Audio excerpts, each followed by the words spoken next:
Hey, this is Adam with NoMoreSupply.com. In this video, I'd like to talk with you about a defense mechanism known as reaction formation. The reason I'm talking about this, the reason it's valuable to understand, is because it's a common thing that a lot of people do when they don't know themselves, and narcissists especially use it with a certain amount of glee.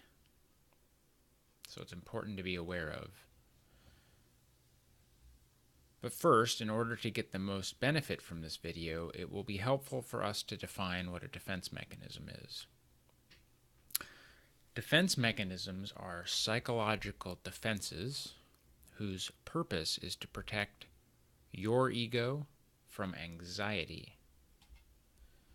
Since your ego is what's your sense of reality, whether that sense of reality is correct or accurate or not, and since we identify with our egos and the sense of reality that it understands, it feels important to protect it. It's basically our worldview.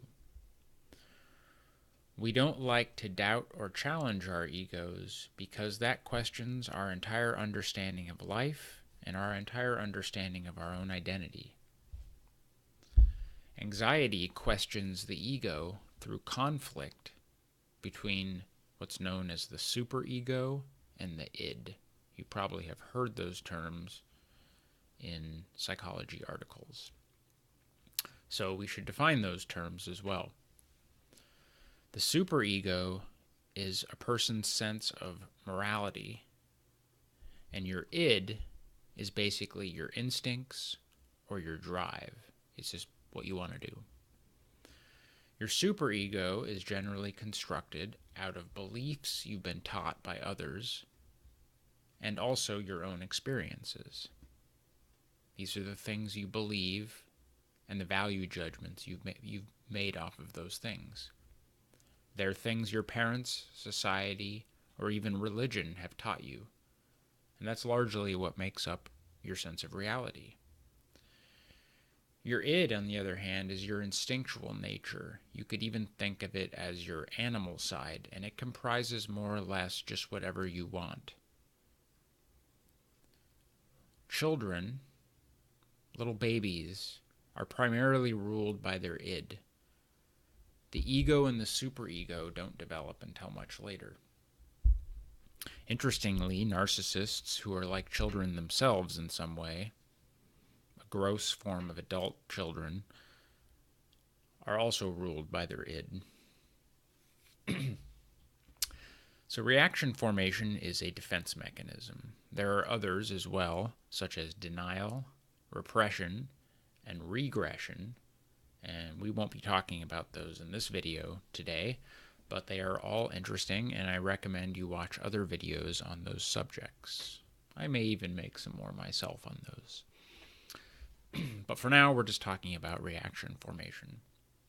So it's a defense mechanism where you feel the urge to do or say something, and then promptly going about doing or saying the opposite of how you feel. So the key here is that you often don't even know how you really feel. That's how it works for most people. So anxiety then will be produced if you know what you want or what you feel, but still do the opposite of it because you think you should. So the superego clashes with the id.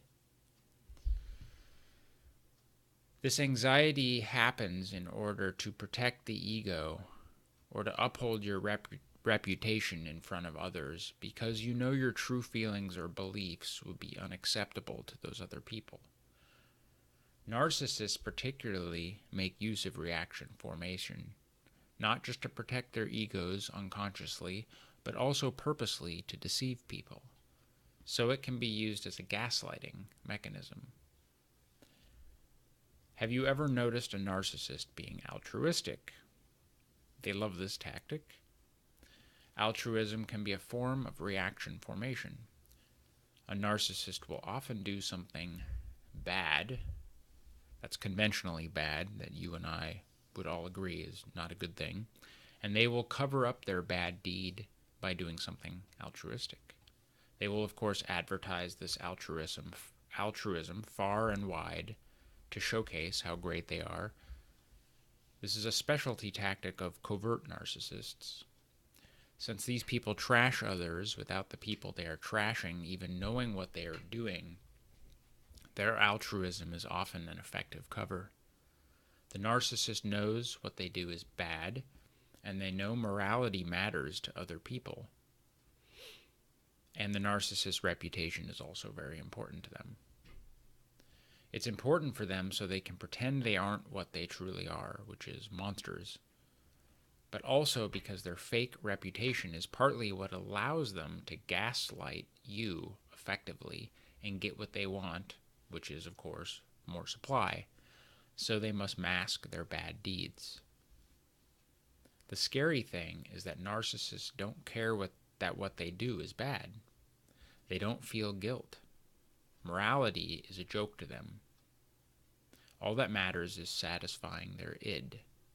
So the superego part of the equation is empty, which means the id wins every time, and anxiety is basically non-existent, because in math, 0 times anything is 0.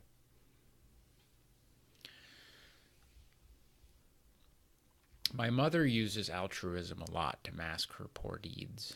I often don't know what bad deed she did, of course, but she is often doing something seemingly altruistic, always while advertising it loudly.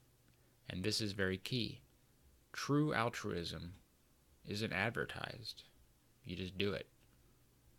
The use of this defense mechanism in a manipulative way is what leads many to think the narcissist is a chameleon. You never know where you stand with them, or what they believe, or who they are. The reality, of course, is that there's nothing there, just a creature that wants more and more and more of what it wants, which is you, supply. The narcissist will often pretend their feelings or beliefs are just like yours or whomever they are trying to impress. Whatever your beliefs are their beliefs, if they want something from you. My mother will do this frequently. No matter what your opinion on any topic is, she'll take your side and agree with you. I imagine if you were someone who met her for the first time, you would think it was charming, and that you had so much in common. You'd probably think you'd be really great friends. But, unfortunately, you would be tricked. She is tricking you. She's never telling you anything about herself. I've seen her fool people with this time and time again, and many of them later come to resent her. She's lost many would-be friends this way. So that's reaction formation, and everyone does it. But the healthier your ego is, the less you will do it, and other unhealthy defense mechanisms as well.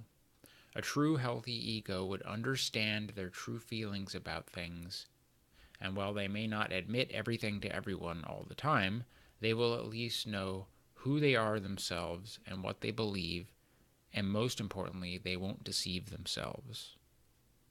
Narcissists don't care. They're happy to deceive themselves. They live in this massive fantasy world. They're happy to deceive themselves, build up this fake character persona, and then deceive you accordingly. So the narcissist doesn't even know anything about themselves other than how to satisfy their id. And they use this defense mechanism consistently and with intention. It's malicious, like most things they do. So that's all I have to say about this topic today. I hope you liked this video, and if so, please click the like button, of course, and feel free also to leave comments below. Thanks for watching.